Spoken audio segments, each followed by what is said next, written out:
Selamat datang di Lambulo Show. Fafifa Happy Ending. Ini ada apa nih? Zona hijau. Zona hijau. Waduh, ini bagian jalur sepeda dong. Maksud apa nih? Sawah Media, Cimartuk, apa lagi nih? Fafifa, Uiwas, apa lagi? Ini sih itu bagian kebetulan sekarang ini kerja kelompok kan. Mumpung jagoan kita Profesor Antoni Budiawan sedang bersama kita, jadi kita budidayakan apa? Budidayakan ya. Kita gunakan sama maksimal ya. Profesor Antoni termasuk yang sangat aktif, produktif. Saya ikuti terus di Twitternya. Jadi nggak tanggung-tanggung dia langsung menuduh bahwa TPPU, Satgas TPPU ini pertama Prof. Antoni menuduh Kemenku tidak kompeten untuk menyelesaikan masalah ini, ya. Itu tidak kompeten satu hal. Saya sependapat karena bagaimana istilahnya mau ngelap meja, bersihkan meja kalau pakai lap kotor. Itu lagi musim ya.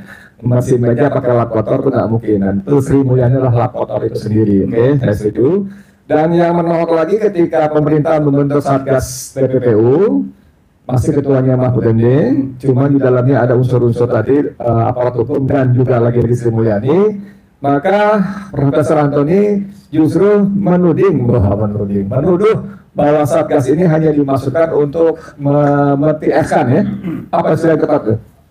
Memetieskan ya? Iya. Oke, memetieskan kasus ini. Dan menurut kita, menurut saya dan kita semua sebagai rakyat Indonesia, bahwa T349 triliun itu terlampau besar untuk diabaikan begitu saja. Apalagi ditambah 189 triliun impor emas dan seterusnya sebagainya. Itu duitnya sudah 500 triliun lebih, itu sungguh terlalu besar. Prof, Anda punya tentu argumen-argumen kenapa punya pendapat-pendapat macam tadi. Silakan. Ini gantian ya? Terima kasih Bang Edi. Jadi judul tulisan saya sebelumnya adalah Satgas TPPU ini patut diduga untuk selamatkan penjahat pencucian uang. Betul, persis sama. Nah, jadi kenapa? Karena ini pada akhirnya adalah tidak pernah ada yang diusut. Jadi menyelamatkan apa yang sudah ada di dalam. Yang sudah disebutkan 491 pegawai yang terlibat di dalam dugaan pencucian uang. Kalau kita lihat kasus Rafael Alun tadi sudah dikatakan ini adalah fakta, ini adalah nyata. Dan kalau ada begini, kasus Gayus Tambunan itu melibatkan menyeret 27 nama. Dan Alun Praitno waktu ditangkap ya itu sayangnya cuma 2 orang yang ikut, yaitu tim pemeriksanya. Jadi kalau Rafael Alun diduga menerima gratifikasi, apakah dia sendiri? Dan ini dilakukan secara kolektif, lalu sistematis, sehingga ini ada upaya kalau yang tertangkap itu diberhentikan. Contohnya adalah sewaktu Rafael Alun begitu ditangkap, terbongkar di publik, langsung diberhentikan. Dan ini sudah terjadi oleh 2 pegawai pajak yang namanya Denok Tiva Periana dan Toto Andriatno. Tunggu, sebelum panjang lebar. Jadi pemberhentian ini bukan apa-apa. Pemberhentian pokoknya bagus, Prof. Jadi untuk melokalisir atau bagaimana gitu. Masalahnya adalah kalau sudah diberhentikan, maka seolah-olah dia ini bukan pegawai PNS lagi, jadi berhenti gitu ininya. Sewaktu si yang 2 orang tadi itu kemudian setahun kemudian ditangkap oleh polisi karena polisi itu sudah mempunyai data-data dari PPATK juga. Nah, atas dasar itu mereka ditangkap, lalu Kementerian Keuangan, kalau nggak salah Itjen, mengatakan bahwa orang itu sudah diberhentikan. Terbukti menerima gratifikasi 500 juta, tetapi diberikan sanksi disiplin PNS. Nah ini gimana? Nah jadi inilah kita curiga bahwa pembentukan Satgas ini adalah untuk menyelamatkan Para penjahat TPPU tadi. para penjahat pencucian uang tadi. Ya kan? Nah, jadi Supaya tidak menjadi arena penyelamatan penjahat pencucian uang tadi, apa yang harus dilakukan? Masih perlu TPPU? Kalau perlu bagaimana caranya atau bagaimana? TPPU sendiri masih perlu Satgas apa tidak? Satgas. Iya. Oke. Saya rasa tidak perlu lagi Satgas, Tidak. karena ini adalah sudah terang benderang. Yang penting adalah bagaimana aparat hukum ini bertindak.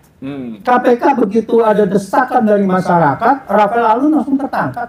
Rafael Alun gimana? Kok bisa dijadikan tersangka? Ya. Karena apa? Karena tidak ada yang namanya OTT. Kalau tidak ada OTT kan tidak ada bukti barang. Ya. Bagaimana bisa dijadikan tersangka kalau tidak ada bukti barang? Nah, ini kan mau tidak mau berarti ada aliran dana sebagai bukti, yaitu dari PPATK tadi. Dan mereka sudah ada data-data yang dari situ, dari di Kementerian Keuangan. Oke, tadi. kalau Satgas tidak perlu dibentuk, langkahnya apa?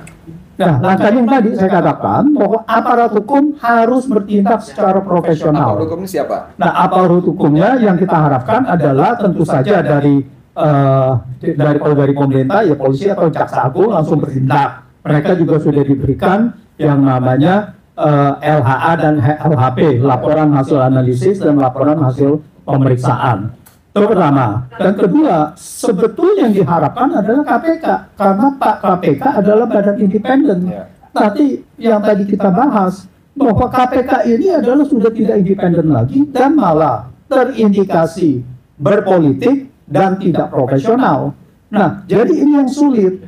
Bahwa dia cuma menangkap Rafael Alun, tapi yang lainnya akan tertangkap apa tidak? Akan diusut lagi apa tidak? Nah, sekarang ada artis saja yang namanya apa? Inisial R, dan katanya masih banyak lagi yang terlibat. Ini apakah akan terusut atau tidak? Nah, ini harus dibongkar semuanya. Prof, balik ke soal Satgas tadi. Kalau memang tujuan Satgas tadi untuk menyelamatkan para penjahat TPPU, sebetulnya berarti ada skenario besar atau paling nggak ada tangan kekuasaan besar di balik ide Satgas ini. Ini apa? Karena jumlahnya 349 triliun kan dahsyat sekali. Dan uang itu kan pasti mengalir kemana-mana, yang tidak mustahil juga akan bermuara pada urusan 2024 dan seterusnya. Gimana menurut pandangan Prof? Iya, ini kan Sri Mulyani dipanggil DPR Komisi 11 pada 27 Maret. Ya. Lalu kemudian 2 hari kemudian Mahfud di Komisi 3. Ya. Dan baru kemudian sekitar 2 minggu kemudian dibentuk Satgas. Ya. Nah, ini kan berarti hasil dari diskusi kan? Jadi bagaimana untuk itu kan? Ya. Bagaimana nih untuk menangani ini sudah keluar semua di publik kan gitu. Nah, jadi jalan keluarnya adalah Satgas yang jadi harapan masyarakat, atau setidak-tidaknya adalah persepsi di masyarakat diharapkan bahwa ini sudah ditindaklanjuti. Tapi pada intinya bagaimana kita bisa percaya kalau komponennya adalah seperti yang ada disebutkan di dalam itu Satgas itu yang dimaksudkan oleh Pak Mahfud. Jadi udah tidak bisa. Tentang aktor utama Sri Mulyani yang dari awal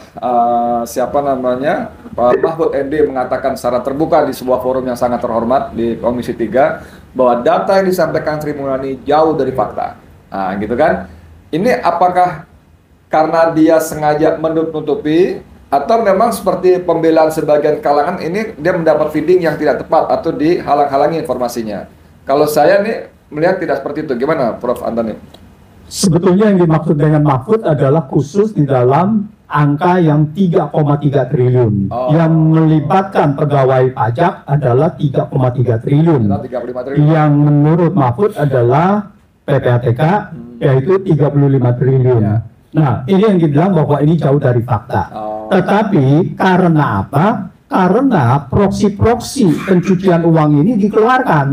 Ya, itu ada perusahaan-perusahaan yang ada aliran dana ke situ, itu dikeluarkan sehingga menjadi 3,3 triliun. Nah, ini yang dimaksud oleh Mahfud. Tapi sebetulnya adalah data itu sudah tally, sudah benar dari awal gitu. Nah, ini yang jadi itu hanya sebagai pembelaan dari Sri Mulyani. Kalau menurut pengakuan ketua ketua PPATK Ivan Yustiavandana, itu kan dia sudah melaporkan 200 kali dalam 200 berkas selama 2009 sampai 2023. Tapi di awal-awal kan Sri Mulyani kan mengaku tidak tahu, ya, sehingga seorang TKW dari Taiwan pun menjadi geram. Itu angka terlalu besar untuk tidak diketahui oleh seorang menteri dalam tempo 14 tahun. Nah, kemudian tuntutan Sri Mulyani menjadi mundur pun sempat mencuat jadi trending topik.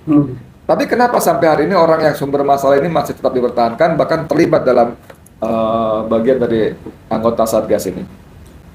Ya, inilah kekuatan dari seseorang yang di backup oleh kekuatan politik.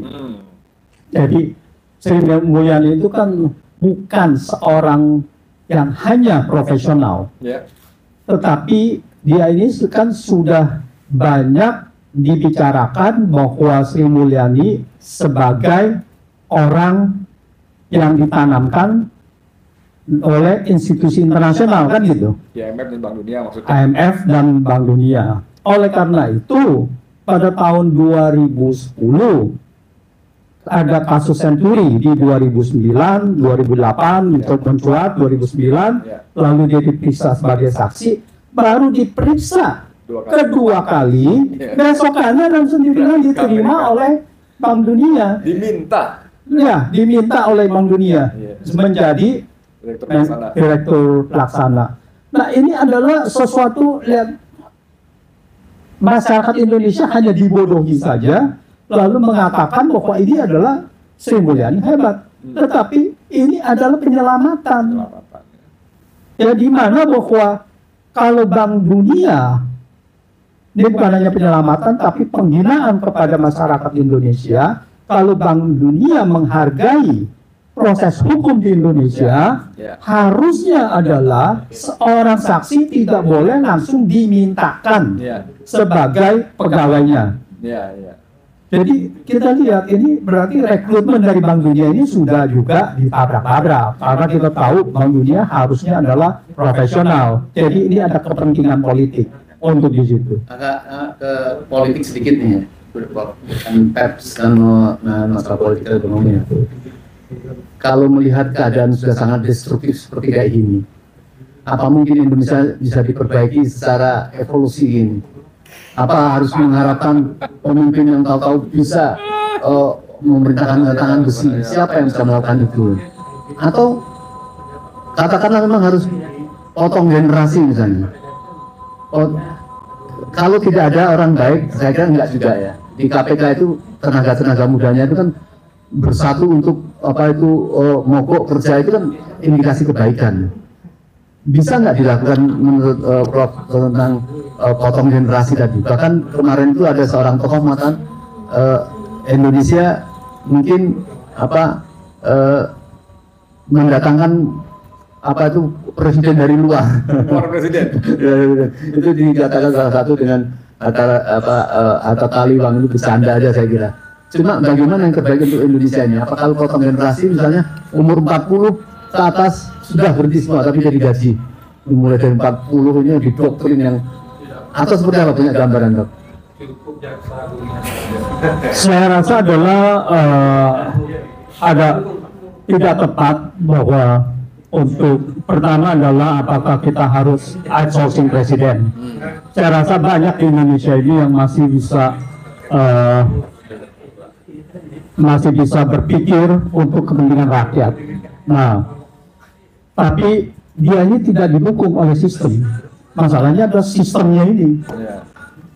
Kalau outsourcing pun tidak bisa apa-apa juga. Siapa yang mau kita inginkan kalau dia tidak didukung itu? Terlalu serius, Bro. Ya. Tapi kita tanggapi serius dulu. Supaya hal-hal yang begini ini jangan mengecilkan bangsa Indonesia. Itu maksudnya. Nah, jadi ini tidak boleh. Jadi kalau pemimpin banyak sekali, ya, tokoh nasional ini banyak sekali yang berpikiran begitu. Terus yang kedua adalah mengenai potong generasi. Saya rasa tidak perlu. Ini adalah yang rusak, ini adalah satu pemimpinnya aja.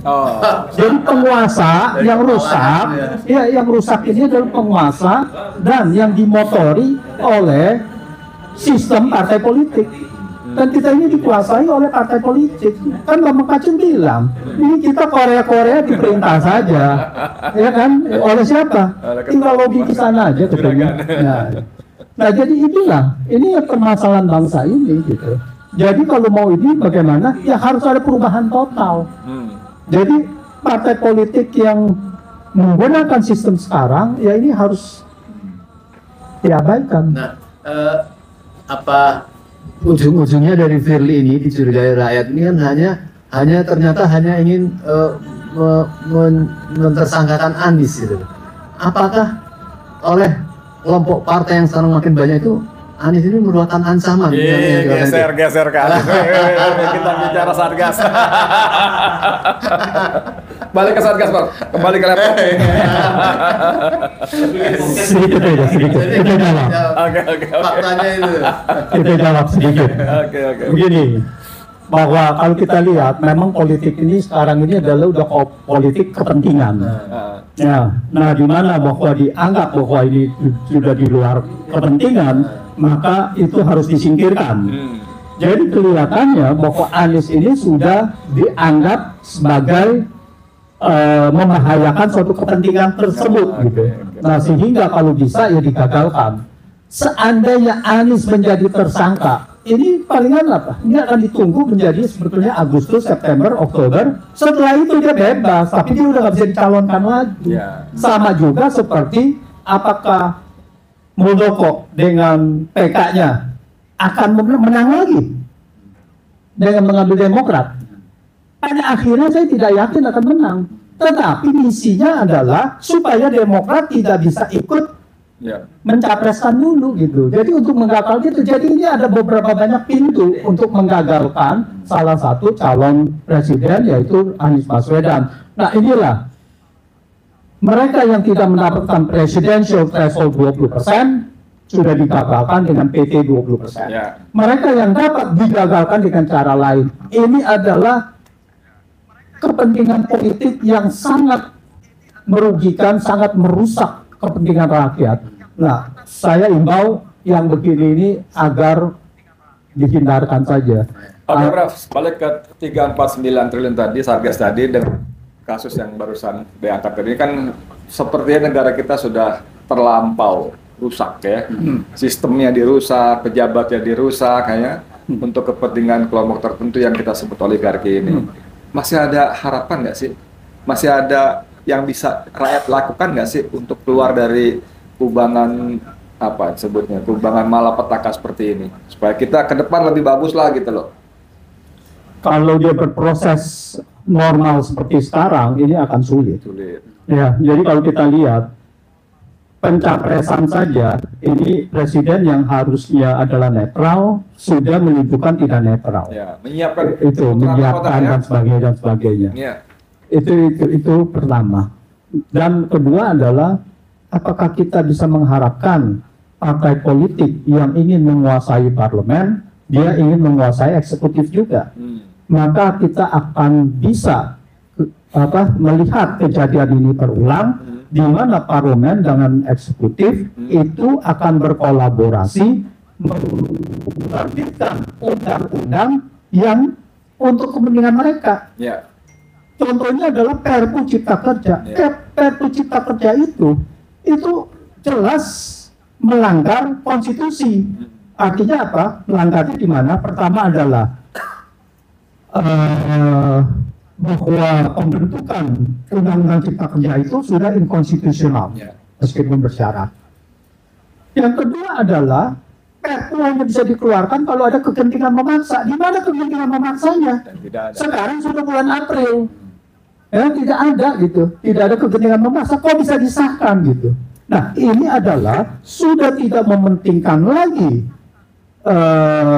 kepentingan rakyat, sudah tidak ada pembelaan kepada kepentingan rakyat. Yang penting adalah undang-undang Cipta Kerja ini bisa terlaksana. Sip lah kalau gitu. Jadi secara normal tidak bisa diharapkan. Berarti secara implisit Prof. Antoni mengatakan ada jalur yang tidak normal. Dan ini harus ada perubahan total sistem. Dan perubahan total sistem ini kita sulit mendapatkan dengan kondisi normal Ya. di 2024. Oke. Nah, perubahan ini harus benar-benar ada total shock. Shock. Nah, yang saya sebutnya adalah saya 2-3 menulis, yaitu ada perubahan total. Nah, silakan Diterjemahkan terjemahkan masing-masing. Apakah itu ada yang bilang katanya perubahan total itu harus revolusi? Ya silakan. Oke, itu clue-nya udah jelas saudara sekalian. Om Lim terima kasih banyak ikut nimbrung bantuin kita. Prof, makasih banyak dan saya kembalikan kepada penonton semua nih, YouTuber pejuang semua ini untuk menyimpulkan masing-masingnya. Saya Edi Mulyadi untuk FNN dan untuk semuanya. Assalamualaikum warahmatullahi wabarakatuh. Waalaikumsalam. Selamat datang di Lamulo Show. Fafifa Happy Ending.